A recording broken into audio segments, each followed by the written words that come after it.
ये कहानी शुरू होती है एक कॉलेज से, जहां आरव पहली बार मायरा से टकराया। ना जाने क्यों पहली ही नजर में कुछ अलग सा महसूस हुआ।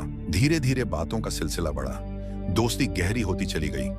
आरव को अब कॉलेज मायरा की वजह से अच्छा लगने लगा था। एक दिन आरव ने हिम्मत जुटाई और मायरा को प्रपोज कर दिया। जवाब हाँ में था। फाइनली वो दिन आ ही गया जब आरव और मायरा ने साथ फेरे लिए। प्यार, भरोसा और वादा, जन्मों तक साथ निभाने का। शादी के बाद आरव और मायरा हनीमून पर शिमला गए और वहां एक पुराना होटल चुना, हेरिटेज हिल्स। होटल देखने में तो सुंदर था, लेकिन जैसे ही उन्होंने अंदर कदम रखा कुछ अजीब सा एहसास होने लगा। रात को जब सब सो रहे थे, मायरा चुपचाप उठकर खिड़की के पास जा खड़ी हुई। उसकी आंखें किसी अनजान चीज को ताक रही थीं और शीशे में कोई था, कोई भूतिया दुल्हन। अगली रात मायरा बाथरूम के सामने खड़ी थी, लेकिन उसका चेहरा जैसे सूना हो गया था और शीशे में एक लाल जोड़े वाली भूतिया औरत दिखाई दी, जो धीरे धीरे उसके अंदर समा गई। हनीमून से लौटने के बाद मायरा पहले जैसी नहीं रही। अब वो रातों को जागती और अजीब भाषा में कुछ लिखती रहती, लाल स्याही से, जैसे कोई और उस पर हावी हो गया हो। मायरा की हालत दिन ब दिन बिगड़ती जा रही थी। आरव ने हार नहीं मानी। वो उसे लेकर हिमालय के एक तांत्रिक बाबा के पास पहुंचा, जिन्होंने उसे हकीकत बताई। बाबा ने बताया कि मायरा में चंपा नाम की एक भटकती आत्मा घुस गई है, जिसकी शादी पूरी नहीं हो पाई थी और अब वो मायरा की जिंदगी हथियाना चाहती है। मायरा अब मायरा नहीं रही थी, उस पर किसी डरावनी आत्मा का कब्जा हो चुका था। तभी बाबा ने तांत्रिक पूजा शुरू की। हर मंत्र के साथ माहौल और डरावना होता जा रहा था। एक डरावनी चीख के साथ वो भूतिया आत्मा मायरा के शरीर से बाहर निकली और बाबा ने उसे काले घड़े में कैद कर लिया। अब मायरा आजाद थी, न भूत न डर, बस आरव का प्यार और एक नई सुबह। बाबा की पूजा और आरव के प्यार ने मायरा को भूतिया आत्मा से आजाद कर दिया। अब वो पहले जैसी बन गई थी, खुश, जिंदा और पूरी तरह अपनी। कभी कभी डर से लड़ना ही प्यार की सबसे बड़ी जीत होती है। उत्तराखंड की पहाड़ियों में स्थित शिवराज कॉलेज पढ़ाई के लिए प्रसिद्ध, लेकिन अपने हॉस्टल के एक हिस्से को लेकर खामोश दहशत से घिरा हुआ।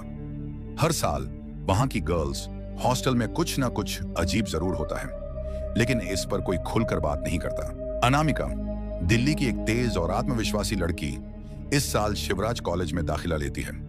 उसे गर्ल्स हॉस्टल का कमरा नंबर 307 मिलता है, एक कोना जहां बाकी कमरों की तुलना में ज्यादा सन्नाटा रहता है। कमरे में घुसते ही अनामिका को अजीब सी ठंड महसूस होती है। दीवारों पर जले हुए निशान, खिड़की के पास टूटी हुई कुर्सी और एक पुराना आईना। हॉस्टल की केयर टेकर वर्मा आंटी बस इतना कहती हैं, जो दिखे उस पर यकीन मत करना और रात में शीशे मत देखना। अनामिका हंस देती है, लेकिन शीशा वही है और उसकी असली कहानी वहीं से शुरू होती है। अनामिका को रात में सपने में एक लड़की दिखती है, लंबे बाल, जला हुआ चेहरा और सफेद साड़ी। वो धीरे धीरे पास आती है और कहती है, मुझे इंसाफ चाहिए। सुबह उठते ही अनामिका की हथेली पर जलने का निशान होता है, लेकिन उसने कोई आग नहीं छुई थी। कुछ दिनों में हॉस्टल में अजीब घटनाएं शुरू हो जाती हैं। कमरा 309 की लड़की ने खुद को बाथरूम में बंद कर लिया। वो कहती रही कि दीवार में से कोई उसके बाल खींच रहा है।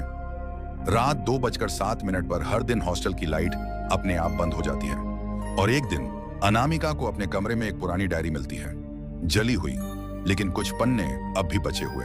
अनामिका डायरी पढ़ती है, मेरा नाम चंद्रिका था, मैं यहीं रहती थी, कॉलेज की सबसे तेज छात्रा थी, लेकिन मेरा सबसे बड़ा जुर्म था सच्चाई बोलना।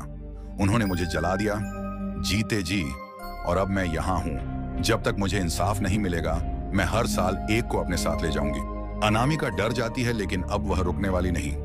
अनामिका सोच लेती है कि अब वो चंद्रिका को इंसाफ दिलाएगी। अनामिका अपनी दोस्त रिद्धि के साथ कॉलेज के पुराने रिकॉर्ड्स खंगालती है। उन्हें पता चलता है कि 10 साल पहले एक छात्रा, चंद्रिका सेन, ने एक प्रोफेसर के खिलाफ छेड़छाड़ की शिकायत की थी। अगले ही हफ्ते उसे मेंटल करार देकर हॉस्टल के पुराने बेसमेंट में बंद कर दिया गया और फिर कॉलेज में आग लगने की खबर आई, जिसमें केवल चंद्रिका मरी, बाकी सब बच गए। लेकिन ये आग जानबूझकर लगाई गई थी। अनामिका और रिद्धि आधी रात को छुपकर बेसमेंट में जाती हैं। वहां उन्हें मिलता है एक पुराना शीशा, टूटा और खून से सना, एक चंद्रिका की तस्वीर पूरी तरह जली हुई और दीवार पर खून से लिखा हुआ, वो अब भी यहीं है और उसे उसका शिकार चाहिए। इसी दौरान रिद्धि गायब हो जाती है। पूरी हॉस्टल में अफरा तफरी मच जाती है, लेकिन कोई कुछ नहीं बोलता। अनामिका को रिद्धि का मोबाइल मिलता है। आखिरी वीडियो में दिखता है कि रिद्धि किसी चीज से लड़ रही है और फिर कमरे में लाल आंखों वाली लड़की नजर आती है। बिल्कुल वही चेहरा जो अनामिका ने सपने में देखा था। अनामिका अब सीधे जाती है उस इंसान के पास जिसने चंद्रिका को जलवाया था, प्रोफेसर ओझा, जो अब कॉलेज का डीन बन चुका है। वो डीन के ऑफिस में घुसती है और उसकी आंखों के सामने चंद्रिका की आत्मा प्रकट होती है। ओझा चिल्लाता है, नहीं, ये नहीं हो सकता, लेकिन देर हो चुकी होती है। अगली सुबह डीन की झुलसी हुई लाश उसके कमरे से बरामद होती है। कॉलेज फिर से खुलता है। नए छात्रों का स्वागत होता है। कमरा 307 की खिड़की अपने आप खुल जाती है और वहां शीशे में लिखा होता है, मुझे सिर्फ इंसाफ नहीं चाहिए, मुझे हर दर्द का हिसाब चाहिए। असली डर वो होता है जो दिखाई नहीं देता लेकिन साथ चलता है।